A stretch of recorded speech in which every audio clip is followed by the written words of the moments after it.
let's dive right into this explainer. Think for a moment and imagine waking up every single day knowing that a huge part of your frustration, your exhaustion, and even your self-doubt doesn't actually come from a lack of intelligence on your part. No, it comes from constantly having to deal with people who just do not think, reflect, or reason at the same level you do. Imagine realizing that a lot of your conflicts aren't caused by malice, but by something way more dangerous: stupidity combined with absolute confidence.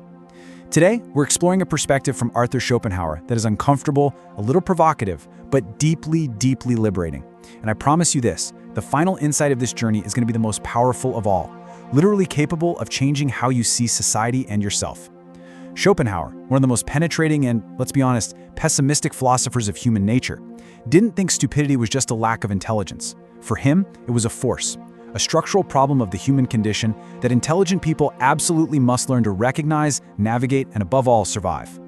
Now, this explainer is not about arrogance or superiority. It's about self-preservation, clarity, and wisdom in a world that so often rewards noise over depth. Oh, and hey, if you appreciate deep reflections drawn from philosophy and psychology, take a quick second right now to subscribe to the channel, leave a like, and share this with someone who really needs to hear it. Write your thoughts in the comments as we go, because what we uncover here might just transform how you understand human behavior. So let's kick things off with part 1, the burden of clear sight. Schopenhauer observes something that remains painfully relevant today. Intelligent people actually suffer more. And it's not because they're weak, it's because they carry the heavy burden of clear sight. You perceive the contradictions, the hypocrisies, and the total absurdities that shallow minds just comfortably ignore. So I really want you to pause and ask yourself, how many of your emotional wounds were caused not by evil people, but by people who simply couldn't understand the consequences of their actions? How often have you lowered your own standards or silenced your own brilliant thoughts just to maintain the peace with those who cannot meet you at your level of reasoning? Now, according to Schopenhauer, we really need to draw a hard line here between two entirely different concepts. On one hand, you have ignorance. Ignorance is innocent, really. It's just a lack of knowledge that seeks learning and can be totally cured. But stupidity, that is a completely different beast. Stupidity is highly resistant to correction. It's an emotional, sometimes aggressive attachment to one's own opinions. And that is exactly why arguing with these folks feels so incredibly draining. They aren't looking for the truth, they are just looking for validation. And that brings us to the true danger we face. Schopenhauer warned that the greatest danger of stupidity lies in its confidence. A stupid person who actually doubts himself, mostly harmless. But a stupid person who is absolutely convinced he is right, man, that becomes a source of pure chaos. When their fragile beliefs are threatened, they don't respond with reason, they hit back with aggression, mockery, or this wild moral outrage. Think about how often you've tried to explain something so obvious only to be met with hostility. Facts just rarely change minds when pride is in the driver's seat. All right, moving right along to part 2, the trap of rationality. Here's where we get to the really frustrating part. The tragedy isn't just that stupidity exists, it's that intelligent people actually make things way worse for themselves by falling into a very specific psychological trap. Walk with me through this doomed cycle. First, you naively assume that reason alone can bridge the gap, so you expect logic. You figure, hey, if I just explain this calmly and clearly, they'll get it. But that assumption completely collapses because the other person just doesn't have the internal structure to process it. So you're met with hostility because your logic actually feels like a threat to their ego. And the final step? You just end up completely, utterly exhausted. Have you ever noticed how a perfectly polite disagreement can escalate into a massive personal offense in like 2 seconds? It's wild. But it makes perfect sense when you realize that to a person lacking depth, facts literally feel like humiliation. You, the intelligent person, basically become a mirror. You're reflecting back the limitations that they absolutely refuse to acknowledge. They feel attacked even when no attack was intended. And, well, as Schopenhauer brilliantly noted, mirrors are very often smashed. But listen up, because here is the real hidden danger for your own mind.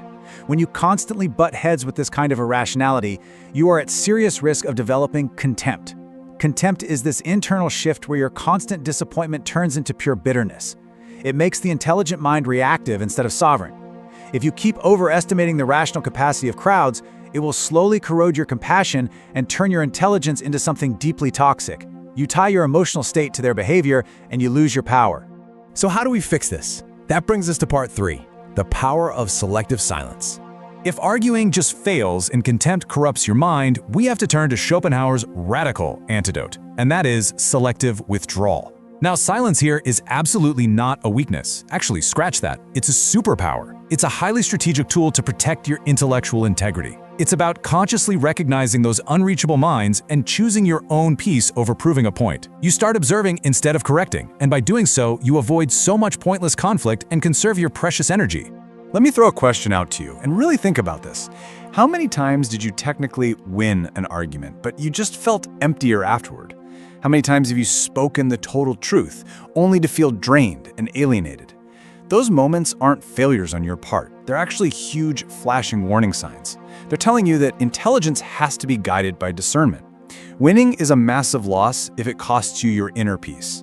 Let's transition into part 4, the discipline of detachment. This right here is probably Schopenhauer's most misunderstood idea. A lot of people hear detachment and they automatically think it means becoming cold, completely indifferent, or just super cynical. But no, he meant the exact opposite. Detachment isn't the absence of feeling. It's the discipline of feeling wisely. It's the ability to care about things without getting your own inner state completely entangled in the limitations of others. It means you stop allowing someone else's irrational, impulsive reactions to dictate your emotional rhythm. Think about it like this. Suffering arises from the gap between reality and our expectations of it. Why do we actually get hurt when someone distorts our words? Is it their baseless opinion, or is it our stubborn expectation that they should have understood us? Once you finally stop expecting depth from shallow minds, their behavior completely, 100%, loses its power to hurt you. You stop feeling personally attacked by what is inherently impersonal. To maintain this kind of clarity, Schopenhauer emphasized solitude. He famously said, "A man can be himself only so long as he is alone." And he didn't mean punishing yourself with permanent isolation. He meant regular, deliberate retreat. Solitude is an absolute necessity for the intelligent mind to recalibrate. When you step away, you're no longer forced to translate your profound, complex thoughts into bite-sized, simplified pieces just to be socially acceptable. You stop conforming to a noisy society, and you get to just breathe. And that brings us to our final section, Part 5, Preserving Your Inner Peace. As we reach the climax of this explainer, we have to look at the ultimate goal here. The goal of intelligence is not to correct the world, it's to remain intact within a world that resists reason. We're talking about true superiority. Now, this isn't about dominating an argument to elevate yourself. That just binds your identity to comparison. True superiority is total independence from provocation. It is the invisible, incredible power of refusing to be dragged into someone else's chaos. It's the ability to walk away completely free of resentment, observing without an ounce of contempt. Schopenhauer uses this beautiful, powerful visual metaphor. He says, "You would not pour clean water into a broken vessel." And it makes so much sense, right? Just like you wouldn't waste clean water, you shouldn't pour your clarity, your careful explanations, and your deep insights into a mind that simply cannot hold them. Trying to do that doesn't fix the vessel, it just depletes your water. It completely depletes you. So let's wrap this up into an actionable philosophy for your everyday life. First, you must live selectively. Relinquish this exhausting, self-imposed duty you have to awaken everyone around you. Learn to understand without always having to engage. When you see that logic is constantly met with pure emotion time and time again, accept that repeated misunderstanding is a hard boundary, not a challenge. And the amazing part? This approach isn't cruel. It actually allows genuine compassion to arise naturally from a safe distance, rather than getting burnt by direct participation. I'm going to leave you with one final, lingering thought to really chew on. What if your absolute greatest strength was simply your ability to remain undisturbed? In a world that is completely obsessed with noise, what if mastering your own attention is the ultimate freedom? Stop feeding the noise with your valuable energy. Preserve your depth, master your attention, and enjoy the profound peace of being brilliantly, powerfully undisturbed.